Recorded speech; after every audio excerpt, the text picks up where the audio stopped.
Hi guys, this is Rich with Wild Wonderful Weekends, and I wanted to share a video today on one of my favorite types of images to shoot with my drone, and that's 360-degree panoramas or tiny planet shots. And I'm not just going to show you how to shoot them, and I'm going to give you some tips on how to shoot them as I do, but I'm going to show you how to save them and print them in high resolution in case you want to do that. So let's go ahead and take a look. I almost always take my drone along when I go hiking or kayaking so I can get photos and videos of the places I explore.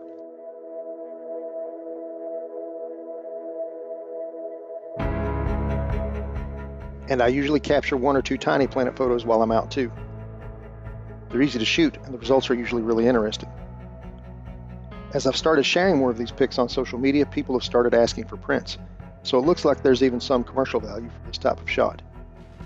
The problem is most apps that stitch the photos into spherical panos don't export the final image in a high enough resolution to get a good print. One solution is to import all of the images into a program like Photoshop or Lightroom, batch edit them, export them, then load them into another program like Huggin to stitch them together. And although that works and gives you a lot of control over the final result, it's time consuming and the software can be expensive.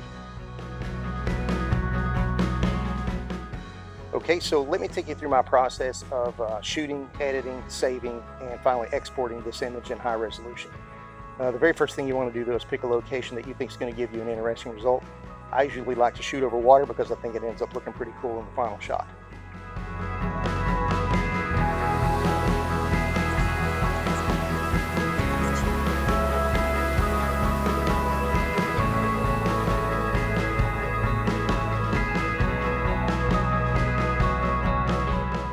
Once your drone's in position, go to your camera settings by tapping the icon of the three sliders just below the record/shutter icon on the right of your screen.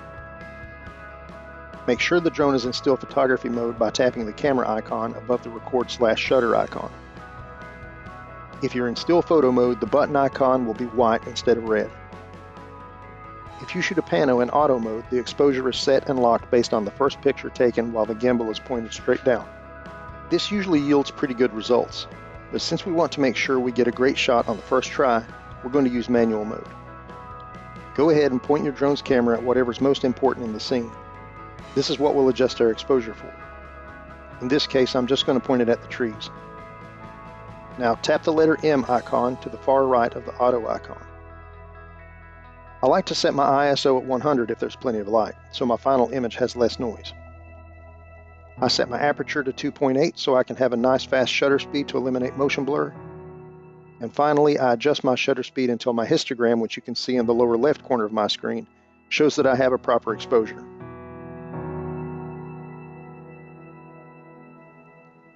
Now that I have my exposure set, I'm going to tap the camera icon at the top middle of this menu. Then tap the photo icon. Then at the very bottom, tap Pano. A window will pop up explaining that panos are stitched together from multiple photos and that the drone should be as still as possible during shooting. So the less wind, the better. Tap OK, then tap the sphere icon. The white shutter icon on the right changes to the panosphere and you're ready to shoot. The drone will automatically take a series of 34 pictures to stitch together. You can see the images count down on your screen as they're taken.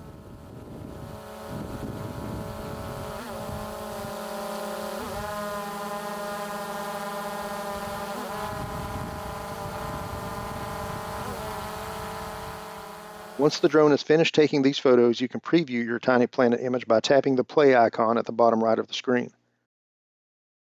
Notice that the thumbnail for the pano we just shot has the spherical pano icon on it. Tap it to view a preview of your tiny planet image. The DJI Go software will stitch the pano together, and you can tap the download icon to save it to your device.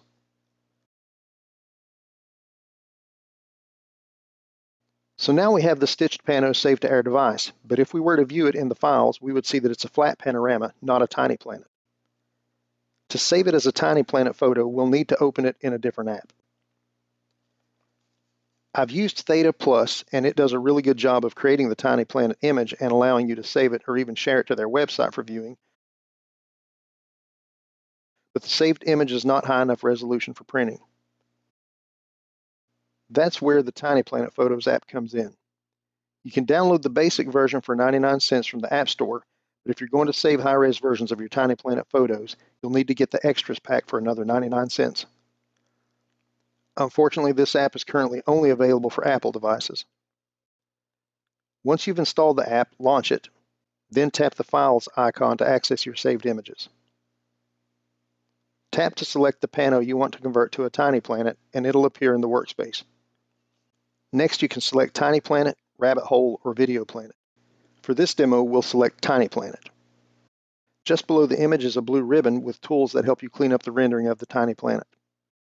You can experiment with each of these, but in my experience, the first one on the left almost always needs adjusted. For some reason, it defaults to 10%, which can lead to a ghosting effect in the pic, as you can see in the lower part of this one. I always set it to 0. To set the output resolution to the highest possible setting, swipe the blue tool ribbon right to left until you reach the last tool icon, then tap it. Slide the scale to the maximum resolution of 4000 by 4000 pixels, which of course will give you a 16 megapixel image. Tap the checkmark icon to save your changes, and now you're ready to export your image by tapping the export icon in the upper right corner of the screen. Choose where you would like to save your file, and that's it. Okay, so at this point, I usually like to import this image into a photo editor like Photoshop or Lightroom. I like to boost the contrast and color a little bit and maybe fine-tune the white balance. But you can do all those things in a free application too, like GIMP. Let's take a look at the final edited image that we shot today. And it's probably a good idea to shoot as many of these as you like, because sometimes you'll be surprised with the results. I think my favorite today was the one that I actually took while I was filming the drone shooting these shots. It just came out a little more interesting than the one over the water. Anyway, that's it. I hope you enjoyed this video, and that if you haven't tried 360 panos yet, that you will. Don't forget, if you enjoy these videos, please like and subscribe. Take care.